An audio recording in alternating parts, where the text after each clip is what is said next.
네, 다음으로 이 시각 뭘가 시간입니다. 오늘은 DB증권 잠실금융센터 김병수 PB 모셨습니다. 어서 오세요. 안녕하십니까. 네, 안녕하십니까. 네, 오늘부터 또 금요일을 담당해주게 되셨는데 잘 부탁드리겠습니다. 네, 잘 부탁드리겠습니다. 네, 자 그럼 또 시장에서 가장 궁금해하는 핵심적인 이슈부터 짚어보도록 할 텐데요. 자, 지금 제가 S&P 500 히트맵을 보고 있는데 브로드컴이 심상치가 않습니다. 5% 넘게 빠지고 있는 상황이고요. 오라클 실적이 약간 미스가 나오면서 쭉 빠졌는데 브로드컴은 잘 나왔는데도 빠지거든요. 이걸 좀 우리가 어떻게 봐야 될까요? 네, 일단 어떻게 보면 어제 같은 경우에는 오라클에서 조금 문제가 있었던 건 사실인 것 같습니다. 마찬가지로 어제 장이 끝나고 브로드컴이 이제 실적을 발표하게 됐는데, 앵커님께서 말씀하신 것처럼 브로드컴은 실적이 나쁘지 않았습니다. 어떻게 보면 좋은 편에 더 가까웠는데, 네. 주가가 지금 반응이 조금 안 좋습니다. 이게 어떻게 보면 두 가지 중 하나겠죠. 뭐 AI 이제 거품론이 나왔다와 그렇지 않다가 나오고 있는데, 아마 금리 인하가 결국에 되었기 때문에 이번 주에 조금 변동성이 커지지 않을까라고 모두 예측을 했었고, 그 예측이 조금 맞는 게 아닐까 생각합니다. 특히 화면에서 보시다시피 지금 브로드컴 AI 반도체 매출은 꾸준히 증가하고 있습니다. 특히 3분기까지도 좋았고 아마 다음 분기도 굉장히 좋을 것이다라는 이야기가 나오고 있어서 내년 1분기에도 이제 기대 매출이 191억 달러 이상이 나올 것이다라는 이야기가 있기 때문에 오늘 프리마켓이 조금 안 좋다고 하더라도 물론 AI 거품론이라는 거를 차치할 수 없겠지만 지금 자체에서는 브로드컴이 주가가 좀 조정이 좀 크게 나온 게 아닐까, 기회로 볼 수도 있지 않을까라고 좀 말씀 좀 드려보고 싶습니다. 브로드컴 지금 빠지는 게 저점에 들어갈 수 있는 기회가 될 수 있다 이렇게 말씀을 해주셨는데 브로드컴의 또 어닝콜에서 수주잔고 관련된 코멘트가 좀 혼란을 빚은 것 같거든요. 이게 또 어떤 내용이었나요? 네, 맞습니다. 그 실적 발표까지는 좋았는데 그 후에 컨퍼런스 콜 나오게 되면서 뭐 실수다, 말 실수다라고 이야기도 나오고 있지만 어떻게 보면은 지금 브로드컴이 진행되고 있을 때 특히 올해 이후에도 내년에도 좀 어떻게 보면은 더 많이 만들 수 있다라는 이야기를 하게 되는데 저 말실수라고 봐야 할지는 아직은 잘 모르겠습니다. 다만 CEO가 AI 전용칩 주문이 쇄도해서 향후 6분기 동안 730억 달러에 대한 주문이 적체되어 있다는 표현을 하게 되었고 더 많은 주문이 들어올 수 있어서 저희가 상품을 인도하는 기간이 6개월에서 1년까지도 걸릴 수 있다. 결국에는 수요에서 공급을 따라가지 못하는 거 아니냐라는 어떻게 보면 투자자들의 혼란을 좀 야기하는 반응이 나왔습니다. 다만 저는 장 끝나고 나온 이야기이기 때문에 오늘 장에서 반응이 어떻게 될지 좀 보여야 됐고 지금 방금 보신 것처럼 프리마켓에서 주가가 조금 빠지는 모습을 보였기 때문에 지금 어떻게 보면 CEO의 발언이 좀 프리마켓에서도 반응이 나온 게 아닐까라고 좀 생각하고 있습니다. 브로드컴에 대한 이야기를 먼저 들어봤는데 오라클 같은 경우에는 좀 어떻게 보셨는지요?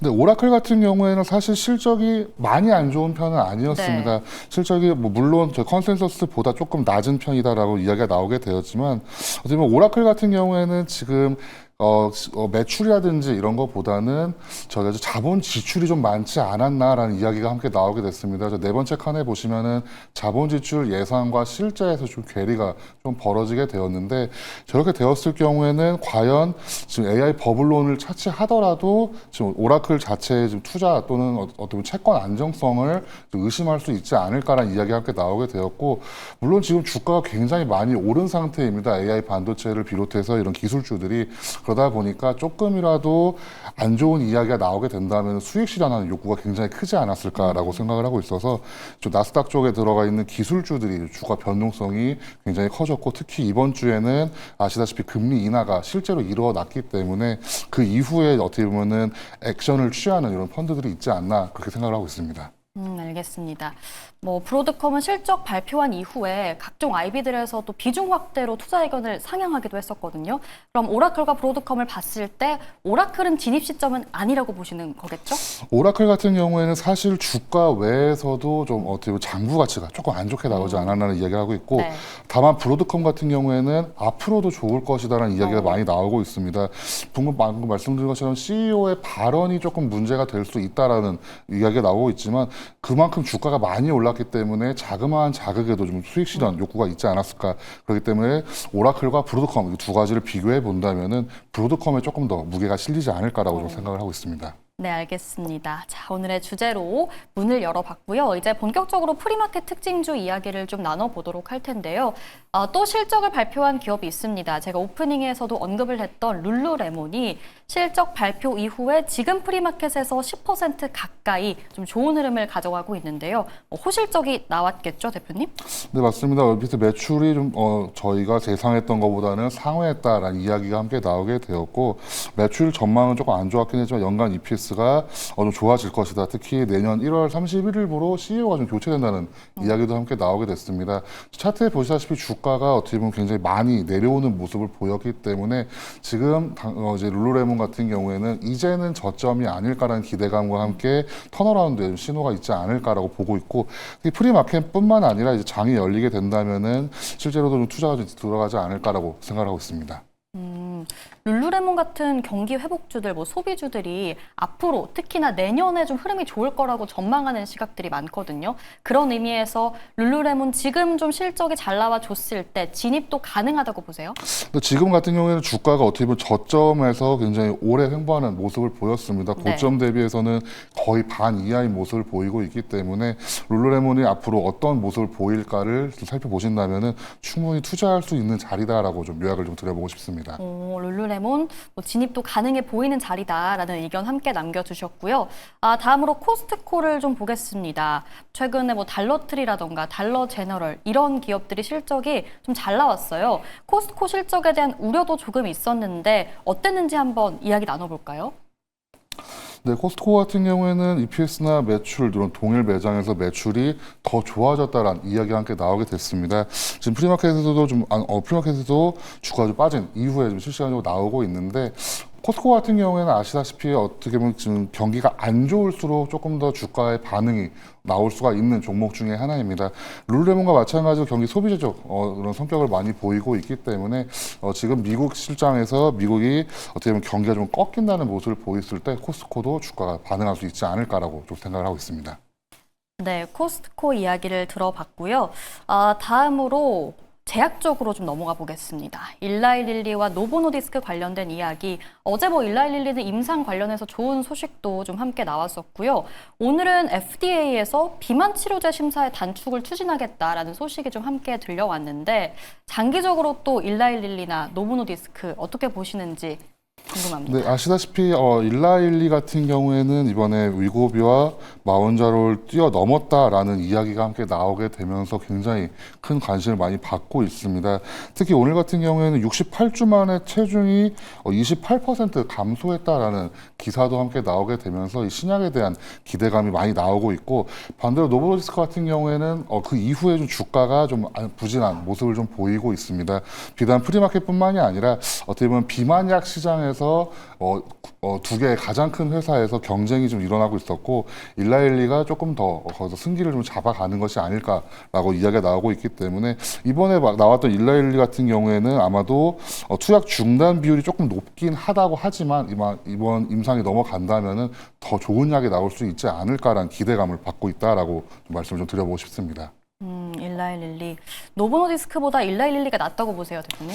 네, 아직까지는 두 가지 회사 중에 무엇이 더 좋다라고 말씀을 드리기는 조금 어렵긴 하지만, 노보디스크 같은 경우에는 이번에 오젬픽이 인도에 출시되는 모습을 보이게 됐습니다. 월 97달러 수준으로 지금 준비가 돼서 나오고 있다고 하고 있지만, 이번에 프리마켓을 비롯해서 단기적으로는 어떻게 보면 조금 더 좋은 기사가 나왔던 일라일리가 오늘 조금 더 반응이 좋지 않았을까라고 두 가지를 좀 비교해보고 싶습니다. 네, 알겠습니다. 일라일릴리와 노보노디스크 이야기 나눠봤고요. 다음으로 로빈후드를 좀 볼까 하는데, 로빈후드가 좀 암호화폐 시장과 약간 묶여서 최근에 좀 지지부진했었거든요. 어제는 좀 올라줬던 것 같지만 오늘 주가 흐름을 한번 보면 지금 제가 확인을 해보겠습니다. 로빈후드를 보면 오늘 1.4% 프리마켓에서 올라주고 있는 모습입니다. 로빈후드 어떻게 보세요? 로빈후드 같은 경우에는 매매가 많이 늘어났을 경우에 어떻게 보면 가장 관심을 많이 받을 수 있는 종목 중에 하나였습니다. 특히 미국에서 기준금리를 내리게 되고 이런 시장 가격이 많이 오른다고 할 때 관심을 많이 받을 수 있는 종목이다라고 저희가 알고 있었는데 이번에 실적도 굉장히 좋게 나왔었는데 이번에 11월 주식과 아부화폐 거래량이 조금 감소했다는 소식이 조금 지나게 전해졌습니다. 보관 자산도 한 5% 정도 감소하게 되면서 2월 이후에 첫 감소세를 좀 보이는 모습을 보였기 때문에 주가가 좀 고점 대비해서 살짝 내려오는 모습을 보이고 있지만 지금 미국은 금리 인하를 이제 시작을 했고 결국에 이렇게 된다면은 이 금리 인하가 되었을 때 투자자들은 결국에 거래를 위해서 로빈후드 비롯해서 이런 거래소 쪽으로 많이 참여할 수가 있기 때문에 주가가 조금 더 기회를 줄 수도 있지 않을까라고 좀 생각을 하고 있습니다. 로빈후드가 또 하고 있는 사업 분야 쪽이 많은데 이런 단순 거래 말고도 예측 시장으로도 좀 확장을 하고 있잖아요. 예측 시장 분야에서는 성장세를 계속해서 보이고 있는 상황인데 이 분야로 좀 주가 탄력을 받아줄 수도 있을까요? 네, 맞습니다. 예측 시장, 프레딕션 마켓이라고 표현을 하고 있는데 이 프레딕션 마켓 쪽에서는 분명히 성장세가 있다라는 이야기가 나오고 있습니다. 다만 주가가 반응을 하려면 결국에는 실적과 함께 저희가 원래 보던 지표들이 좀 뒷받침을 해야 하기 때문에 다만 지금 11월과 넘어갈 때 주식과 암호화폐 거래량이 조금 꺾이는 모습이 조금 지금은 조정이 나올 수밖에 없는 주가의 흐름이다라고 좀 말씀을 드려보고 싶고 이 이후에 저희가 예측 시장이라고 표현드린 이 분야에서도 충분히 성장세가 기대되고 있기 때문에 로빈후드 마켓 같은 경우에는 좀 충분히 살펴볼 수 있는 어떻게 보면 신흥 핀마켓, 신흥 핀테크 시장이다라고 좀 요약을 좀 드려보고 싶습니다. 사실 근데 예측 시장 관련해서도 잡음이 좀 많거든요. 이걸 뭐 도박으로 여기겠다라고 한 주도 있고 이런 부분에 있어서 우려할 만한 내용은 딱히 없을까요? 지금 당장 우려할 만하다라고 말씀드리기에는 아직도 예측 시장이 개화되지 않았기 때문에 어떻게 보면 처음 저희가 가상화폐에 접할 때도 가상화폐를 과연 저희가 자산으로 인정받을 수 있을 것인가라는 이야기를 거의 5년 넘게, 거의 10년 가까이 이런 이야기가 나오고 있었기 때문에 이 이후에 새로운 시장이 도래될 때 과연 관심을 가장 먼저 받을 수 있는 종목이 무엇일지를 한번 생각해 본다면은 로빈후드를 빼놓고 이야기할 수가 없기 때문에 살펴보실 필요가 있다라고 좀 말씀을 좀 드려보고 싶습니다. 네, 알겠습니다. 자, 이야기를 나눠봤고 다음으로 위라이드와 우버 관련해서 두바이에서 로보택시 서비스를 개시하겠다라는 이야기가 나왔는데요. 이 두 기업 어떻게 보십니까? 네, 맞습니다. 위라이드 같은 경우에는 저희 중국에서 자율주행 택시로 알려져 있는데 이번에 아부다비와 두바이 쪽에서 로보택시 서비스를 이번에 우버와 함께 개시하는 모습을 보였습니다. 아마 큰 반응은 아직까지는 예상되진 않고 있습니다.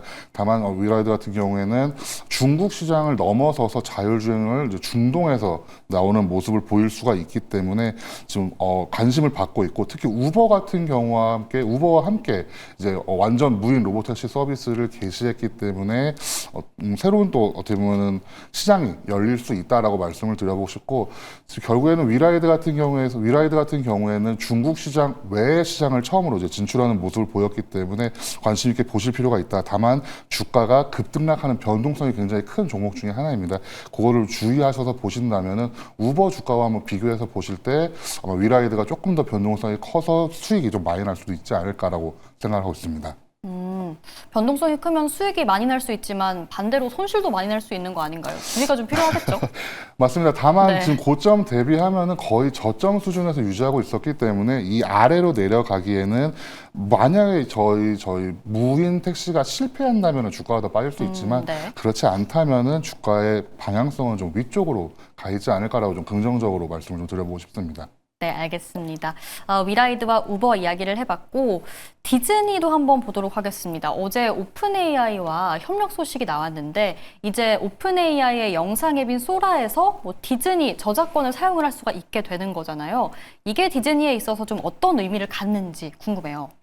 디즈니 같은 경우에는 이제 오픈 앱 AI와의 파트너십을 체결하게 되면서 소라를 통해서 어떻게 보면 팬 제작 영상도 허용한다. 어떻게 보면 저희가 디즈니 같은 경우에는 이런 IP라든지 이런 저작권을 굉장히 중시하는 회사 중에 하나였는데 어떻게 어떻게 보면 오픈 AI라는 완전 반대편 모두가 만들 수 있는 세상에서 이제 디즈니도 참여한다라는 이야기가 함께 나오고 있고 특히 팬 제작 영상이라고 함을 할 때 디즈니의 IP를 사용할 수 있는가가 굉장히 큰 관건 중에 하나라고 생각을 하고 있습니다. 다만 오픈 AI와 이제 파트너십을 체결했다라는 소식만 아직은 전해졌기 때문에 이 이후에 어떤 식으로 파트너십이 진행될지를 좀 살펴보시면서 주가를 좀 보셔야 되지 않을까라고 좀 말씀을 좀 드려보고 싶습니다. 네, 알겠습니다. 디즈니까지 프리마켓 특징주 이야기를 좀 다 나눠봤고요. 이제 오늘의 종목픽으로 넘어가 보도록 할 텐데요. 오늘 모아가는 종목과 도전 종목 중에 어떤 종목 가져오셨나요? 저는 도전 종목으로 좀 말씀을 드려보고 싶습니다. 저도 제가 처음 방송하는 거다 보니까 네. 도전과 모아가는 거를 굳이 구별하지 않고 제가 생각하기에 이제 이번 주에 가장 좋게 보이는 종목을 좀 말씀을 드려보고자 합니다. 어떤 종목이죠? 네, 넥스트에라 에너지라는 종목입니다. 요거에 대해서 좀 설명을 좀 드려보겠습니다. 넥스트에라 에너지 같은 경우에는 아시다시피 젠슨 황 엔비디아 CEO가 AI에는 원전이 이제 훌륭한 에너지원이다라는 발언이 있었습니다. 결국에는 AI 열풍에서 전력 확보가 굉장히 시급한 이제 빅테크 기업들은 민간 전력 구매 계약을 굉장히 필수적으로 생각을 하고 있는데 이번에 넥스트에라 같은 경우에는 구글 클라우드와 함께 기가와트급 데이터 센터 공동 개발도 이번에 착수하게 되었습니다. 2029년부터 25년 동안 615메가와트 규모로 전력 구매 계약을 체결하게 되었고 미국 데이터 센터 전력을 사용량을 먼저 살펴보신다면은 2022년에 200테라와트-시에서 2030년 404테라와트-시로 거의 2배 이상 증가할 걸로 예상이 되고 있습니다. 1테라와트-시가 1000기가와트-시이기 때문에 굉장히 많은 전력이 사용이 된다라고 좀 알려져 있고 특히 넥스트에라 에너지 같은 경우에는 시총 기준으로는 글로벌 1위 유틸리티 지주사입니다. 시가총액이 1690억 달러에 이르는 종목이고 한국 돈으로 한 250조 원가량 되는 굉장히 큰 회사입니다.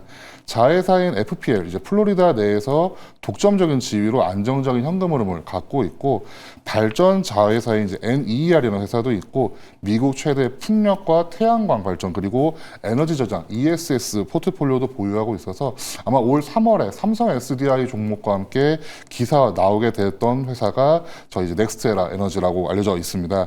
3분기 EPS는 1.13달러로 전년 동기 대비 한 9%가량 증가하는 모습을 보여서 에너지 분기별로 실적이 굉장히 좋은 모습을 계속 보이고 있고 특히 지금 화면에 나오는 것처럼 분기 실적이 우상향을 그리고 있습니다. 가운데 정도까지가 지금까지 실적이고 이 이후에 실적이 좀 안정화되고 될 것이다라는 전망이 있는데 3분기 매출이 한 79억 달러로 전년 동기 대비 5%가량 증가하는 모습도 보였습니다. 특히 아까 말씀드린 것처럼 구글과의 이제 장기 전력 구매 계약으로 이제 30% 후반대에 안정적인 영업이익을 앞으로 25년 동안 이제 기대할 수가 있어서 어떻게 보면 구글로부터 들어오는 전력 구매 계약에서 영업이익률을 30% 후반대를 충분히 유지할 수 있다면은 지금 주가에서부터 보셨을 때 조금 더 기대감이 있지 않을까라고 말씀을 드려보고 싶고 차트를 보면서 조금 말씀을 드리면은 넥스트라 에너지 같은 경우에는 지금 주가가 고점과 저점을 박스권에서 왔다 갔다 하는 모습을 보이고 있습니다. 지금 한 80달러 정도를 기록하고 있는데 넉넉하게 열어서 한 70달러 정도까지 해서 한 3번 정도 끊어서 분할 매수를 접근하시고 90달러 정도의 수익 실현을 한다라는 마음으로 좀 투자하신다면은 지금 AI 반도체 쪽 특히 전력 산업에서 굉장히 수요가 많기 때문에 충분히 가능성이 있는 종목 중에 하나가 아닐까라고 생각을 하고 있습니다. 넥스트에라 에너지에 대해서 좀 들어봤는데 뭐 구글과도 계약을 했지만 메타와도 계약을 체결했고요.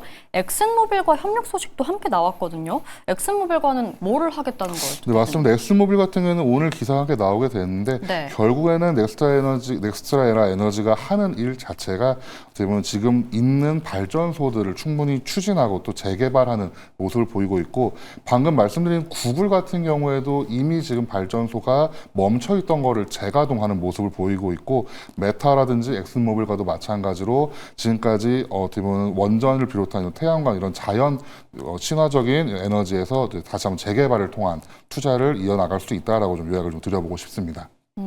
그럼 오늘 가져오신 이 종목, 모아가는 종목이기도 하면서 도전 종목이기도 하다 이렇게 이해해보면 될까요?